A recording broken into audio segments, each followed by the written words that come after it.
Assalamualaikum warahmatullahi wabarakatuh. Waalaikumsalam Waalaikumsalam warahmatullahi warahmatullahi wabarakatuh. wabarakatuh. Selamat malam Bu Luvita, selamat malam Bu Musdalifah, selamat malam Pak Gigi. Apa kabarnya hari ini? Alhamdulillah, Bu. Alhamdulillah. Alhamdulillah. Alhamdulillah. Semoga kita selalu diberi kesehatan oleh Tuhan Yang Maha Esa. Nah, sebelum kita memulai, alangkah baiknya kita mengawalinya dengan berdoa terlebih dahulu. Saya ingin mendengar suaranya Bu Luvita. Monggo silakan Bu Vita. Bu Vita untuk memimpin berdoa, nggih. Nggih, Bu. Mari sebelum kita mulai kegiatan pada pagi hari ini, kita hendaknya berdoa terlebih dahulu. Semoga kegiatan dapat berjalan dengan lancar. Berdoa mulai.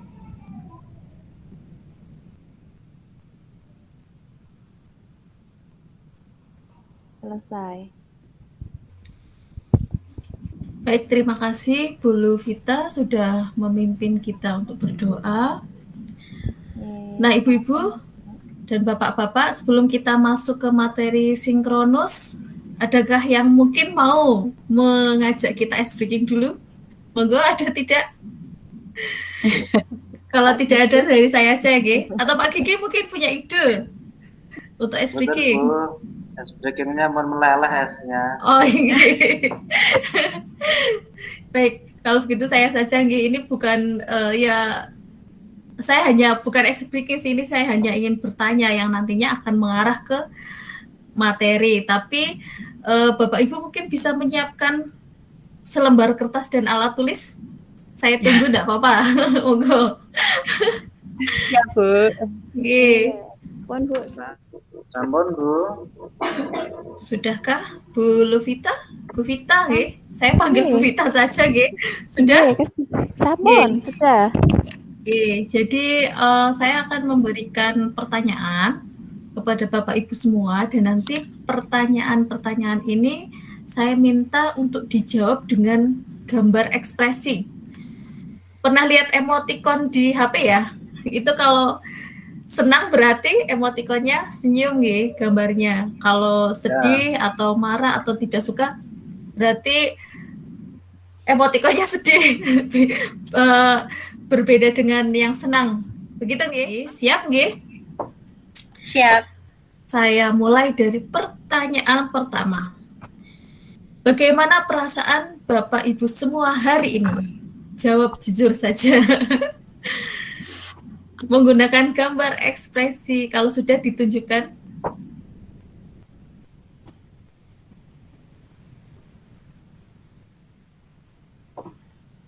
Bu Luvita sudah. Bu Luvita ekspresi, wah senang.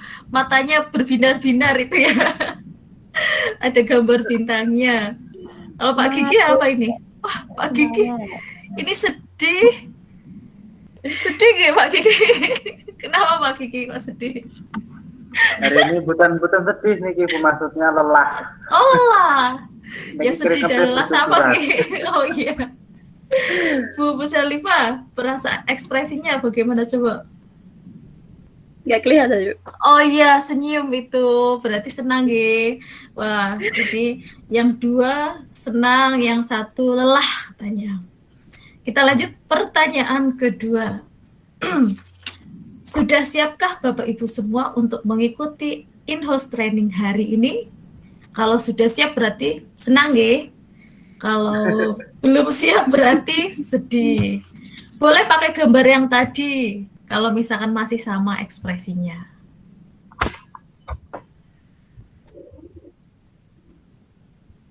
Monggo ditunjukkan. Bu Vita senang. Iya, senang. Bu Salifah senang. Pak Kiki apa itu? Belum siap, Ki. Ya, pendengar harus semangat. Iya, nah itu tadi beberapa pertanyaan, jawabannya itu ekspresinya itu sangat-sangat bervariasi sekali, gitu. Ada yang sedih, ada yang lelah, ada yang senang. ada yang bingung. Nah, Bapak Ibu, tahukah Bapak Ibu tadi apa sih yang sedang saya lakukan? Mengapa saya bertanya, memberikan pertanyaan-pertanyaan seperti itu kepada Bapak Ibu semuanya? Monggo, siapa yang bisa menjawab? Untuk mengetahui perasaannya, keadaannya saat ini. Iya, betul sekali. Ada lagi yang mau menjawab? Mungkin pertanyaan lain, jawaban lainnya? Sama Bu niku Bu. Sama, iya. Betul. Jadi yang saya lakukan tadi itu adalah salah satu contoh asesmen diagnostik. Jadi sebelum saya menyampaikan materi, saya harus tahu dulu, wah ini pesertanya suasana hatinya sedang seperti apa ya. Kemudian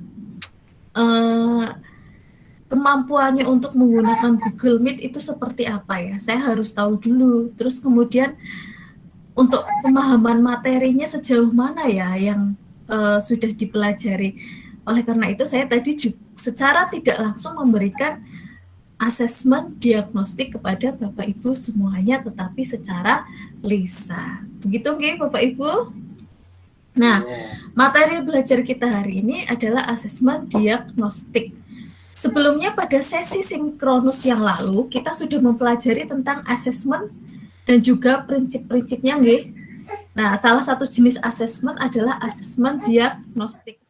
Nah, sekarang siapa yang mungkin bisa menjelaskan apa itu asesmen diagnostik? Monggo silakan, yuk Bapak Ibu, siapa yang bisa menjelaskan apa sih ya asesmen diagnostik itu? Mungkin penilaian sebelum pembelajaran mungkin. Iya Pak Gigi, betul. Oke, Oke. jadi asesmen diagnostik itu adalah asesmen yang dilaksanakan untuk mengetahui bakat, minat, kebutuhan siswa, karakteristik siswa. Nah, itu dilakukan biasanya sebelum memulai pembelajaran. Nah, selain itu asesmen diagnostik itu juga dilakukan secara spesifik untuk mengidentifikasi kompetensi, kekuatan, kelemahan peserta didik, karakter siswa, sehingga nantinya kita bisa menentukan model pembelajaran yang cocok. Nah, baik Bapak Ibu, saya akan menampilkan materi asesmen diagnostik. Mohon izin untuk share screen, nggih. Sudah kelihatan? Ampun. Nggih, sudah nggih.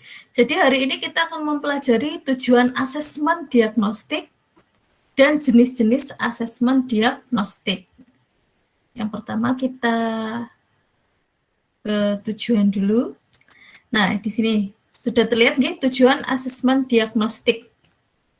Secara umum, sesuai namanya, asesmen diagnostik itu bertujuan untuk mendiagnosis kemampuan dasar siswa dan mengetahui kondisi awal siswa. Asesmen diagnostik terbagi menjadi asesmen diagnostik non-kognitif dan asesmen diagnosis kognitif. Jadi ada dua nih, Bapak Ibu semuanya. Asesmen diagnostik itu ada dua jenis, yaitu non-kognitif dan kognitif. Nah, tujuan dari masing-masing asesmen ini itu berbeda ya, tidak sama antara non-kognitif dan kognitif. Untuk non-kognitif itu yang pertama adalah mengetahui kesejahteraan psikologi dan sosial emosi siswa. Yang kedua, mengetahui aktivitas selama belajar di rumah. Yang ketiga, mengetahui kondisi keluarga siswa. Yang keempat, mengetahui latar belakang pergaulan siswa. Dan yang kelima, mengetahui gaya belajar, karakter, serta minat siswa. Nah, sedangkan kognitif itu lebih ke materi yang akan dipelajari seperti mengidentifikasi capaian kompetensi siswa, menyesuaikan pembelajaran di kelas dengan kompetensi rata-rata siswa, kemudian memberikan kelas remedial atau pelajaran tambahan kepada siswa yang kompetensinya di bawah rata-rata. Itu tadi tujuan asesmen diagnostik. Nah, kita lanjut ke jenis asesmen diagnostik yang pertama, yaitu yang non-kognitif. Nah, asesmen diagnostik non-kognitif itu biasanya dilaksanakan di awal pembelajaran untuk menggali hal-hal seperti berikut. yaitu kesejahteraan psikologis dan sosial emosi siswa, kemudian aktivitas siswa selama belajar di rumah, kondisi keluarga dan pergaulan siswa, gaya belajar, karakter, serta minat siswa.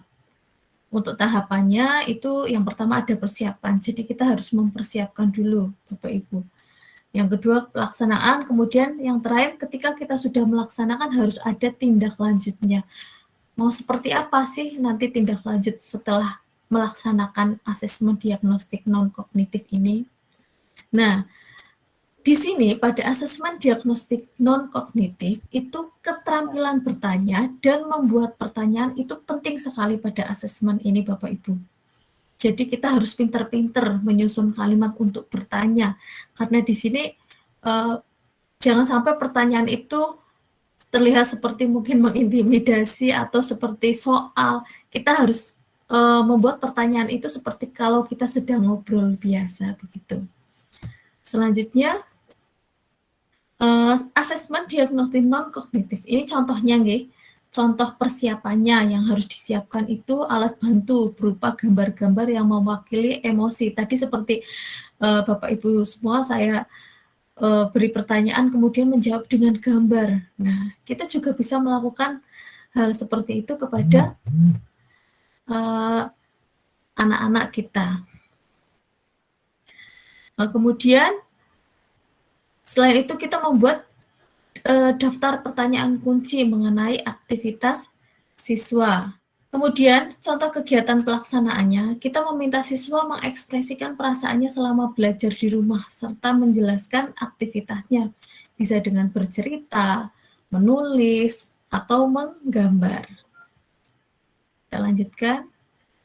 Nah, ini asesmen strategi tanya jawab pada asesmen diagnostik non-kognitif. Itu yang pertama adalah pastikan pertanyaan jelas dan mudah dipahami. Jangan berbelit-belit mungkin ya, tetapi kita harus santai, kita ngajak ngobrol tetapi tepat sasaran. Kemudian yang kedua adalah menyertakan acuan atau stimulus informasi yang dapat membantu siswa menemukan jawabannya. Yang ketiga, memberikan waktu berpikir pada siswa sebelum menjawab pertanyaan. Nah, ketika saat siswa menjawab pertanyaan, kita harus memberikan penguatan, memberikan pertanyaan lanjutan untuk menggali lebih dalam, kemudian mengembalikan fokus jika jawaban mulai menyimpang. Nah, saat siswa balik bertanya, kita langsung menjawab pertanyaan siswa, kemudian membantu siswa untuk dapat menjawab pertanyaannya sendiri. Kemudian saat siswa menjawab pertanyaan, kita mencoba mengarahkan kembali pertanyaan tersebut, memparafrasekan pertanyaan agar lebih mudah dipahami, dan menunggu beberapa saat.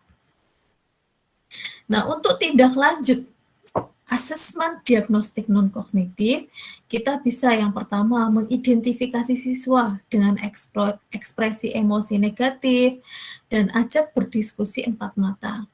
Kemudian yang kedua, menentukan tindak lanjut dan mengkomunikasikan dengan siswa serta orang tua bila diperlukan.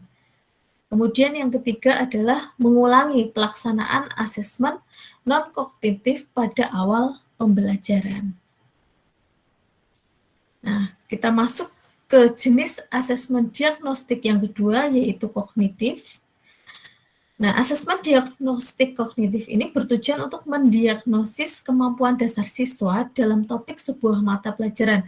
Berbeda dengan tadi yang non-kognitif itu lebih ke gaya belajar atau perasaannya, suasana hatinya, kelemahan dan kekuatannya. Kalau yang kognitif ini itu lebih ke mata pelajarannya, sejauh mana sih penguasaan mata pelajaran yang akan kita ajarkan. Nah, asesmen diagnostik kognitif dapat dilaksanakan secara rutin yang disebut asesmen diagnostik kognitif berkala pada awal pembelajaran, akhir setelah guru selesai menjelaskan dan membahas topik dan waktu lain. Asesmen diagnostik bisa berupa asesmen formatif maupun asesmen sumatif. Nah, tahap melaksanakan asesmen diagnostik kognitif itu sama tadi ada 3, yaitu persiapan, pelaksanaan, diagnosis, dan tindak lanjut. Nah, yang harus kita perhatikan di sini adalah guru melakukan asesmen diagnosis kognitif untuk menyesuaikan tingkat pembelajaran dengan kemampuan siswa, bukan untuk mengejar target kurikulum.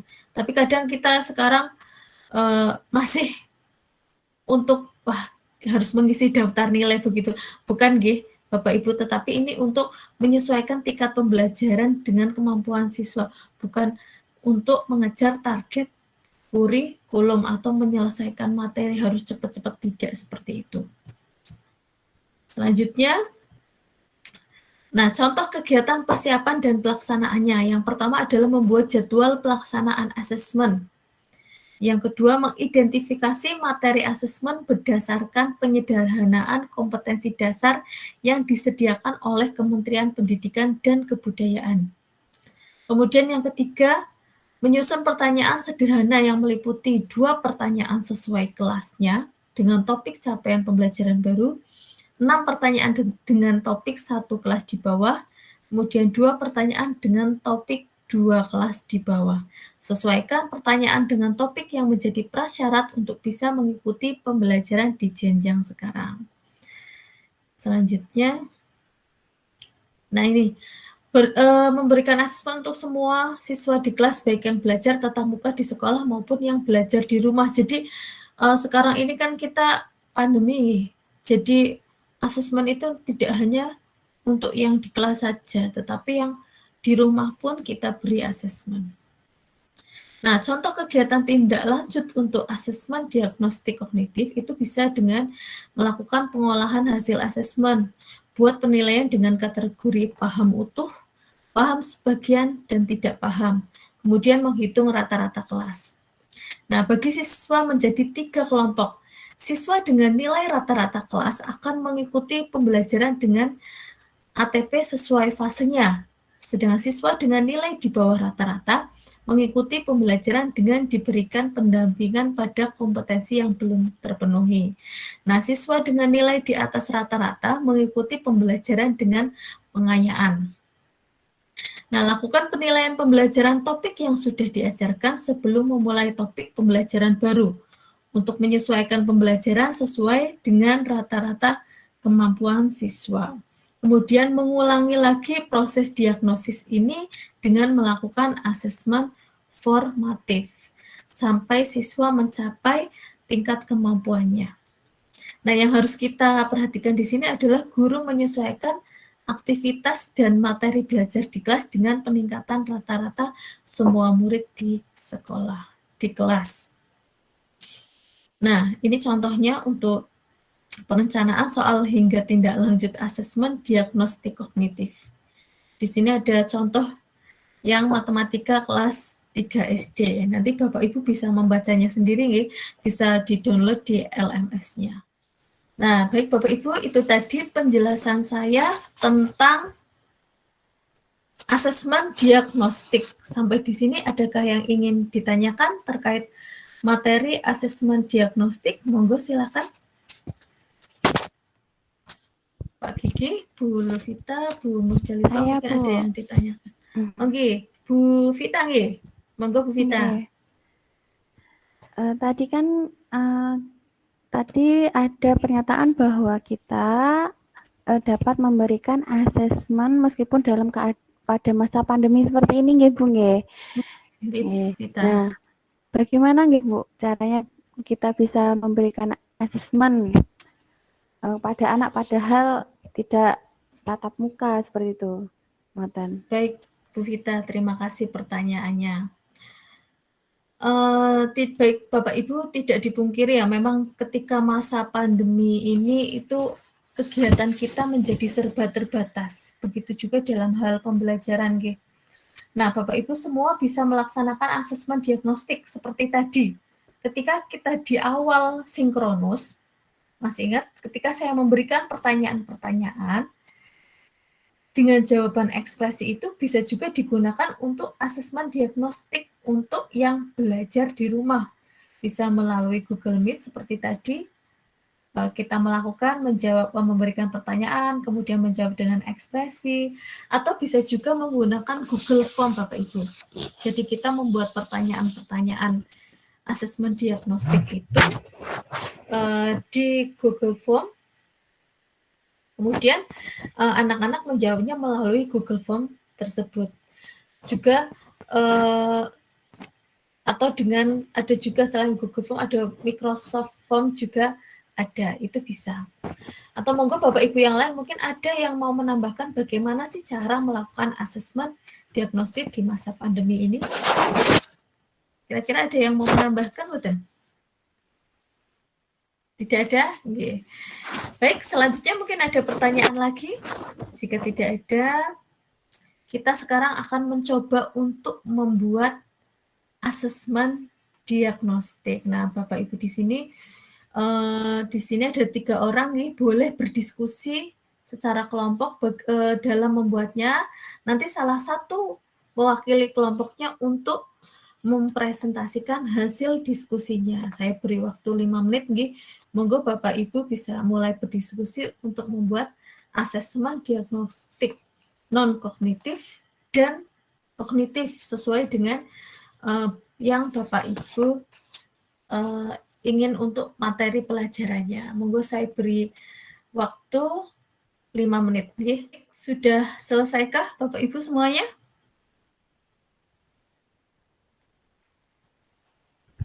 Sampun, Bu. Oh, sudah. Monggo dinyalakan lagi ya untuk videonya. Siapa yang akan mewakili mempresentasikan hasil membuat asesmen diagnostiknya? Monggo.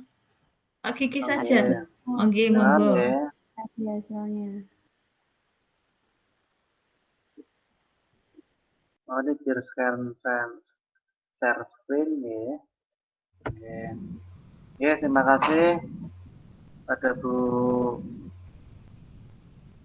Pembina sudah memberikan waktu untuk kami mempresentasikan hasil diskusi kami tadi mengenai rancangan asesmen diagnostik.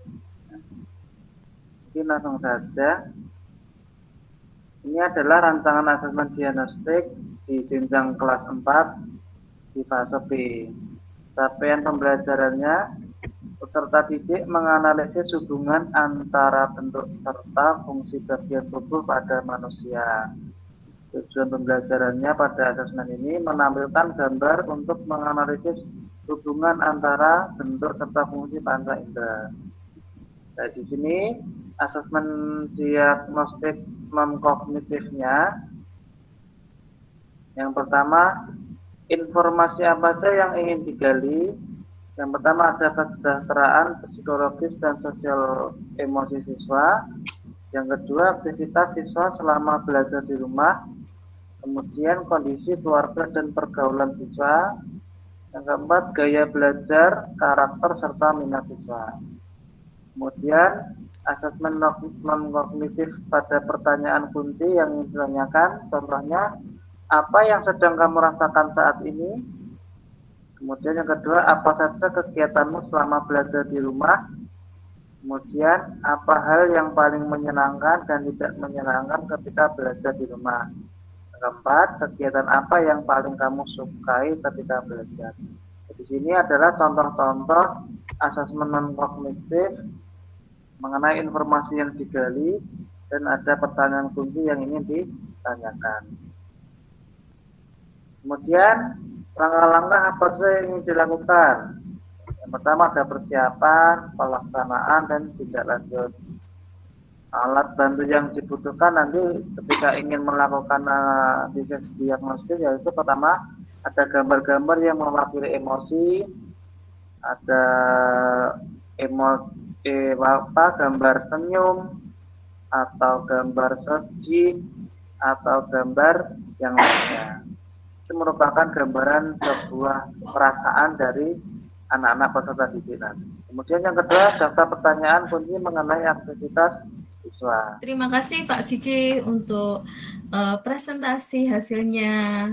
Tepuk tangan Ibu-ibu untuk Pak Gigi karena sudah membacakan presentasinya. Ya, tadi kita lihat itu sudah bagus ya kalau menurut saya itu untuk cara membuat atau hasil dari membuat asesmen diagnostiknya. Nah, kita jadi tahu ada gambaran seperti apa sih asesmen diagnostik itu. Nah, Bapak Ibu, seru sekali ya sesi sinkronus kita hari ini. Saya kagum sekali dengan Bapak Ibu di sini semuanya, walaupun mungkin ada yang repot dengan bayinya dan ada yang mempunyai kesibukan yang begitu padat, ada yang habis dari perjalanan jauh, tetapi masih bisa mengikuti sesi sinkronus hari ini.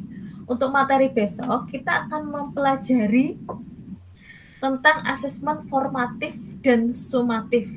Monggo Bapak Ibu mungkin bisa mempelajarinya terlebih dahulu agar sesi besok tidak kalah seru dengan sesi sinkronus hari ini. Nah, sebelum kita berdoa untuk mengakhiri sesi sinkronus ini, mari Bapak Ibu kita foto bersama dulu nggih. Monggo dibuka semua kameranya. Sudah siap? Mau gaya seperti apa ini? Kita janjian dulu. Oh, ini ya. Tangan saya satu ya. Oh, gini ya. Gini Pak Gigi, Bu Musda. Oke. Siap? Siap? Siap? 1, 2, 3. Baik, terima kasih sudah. Nah, mari kita tutup sesi sinkronus hari ini. Siapa yang mau memimpin? Ibu Musda, tolong dipimpin kita untuk berdoa sebelum kita mengakhiri sesi sinkronus hari ini. Moga Bu Musdalifah. Ya Ibu. Mari Bapak Ibu semuanya untuk mengakhiri kegiatan pada pagi hari ini, kita berdoa menurut agamanya masing-masing. Berdoa mulai.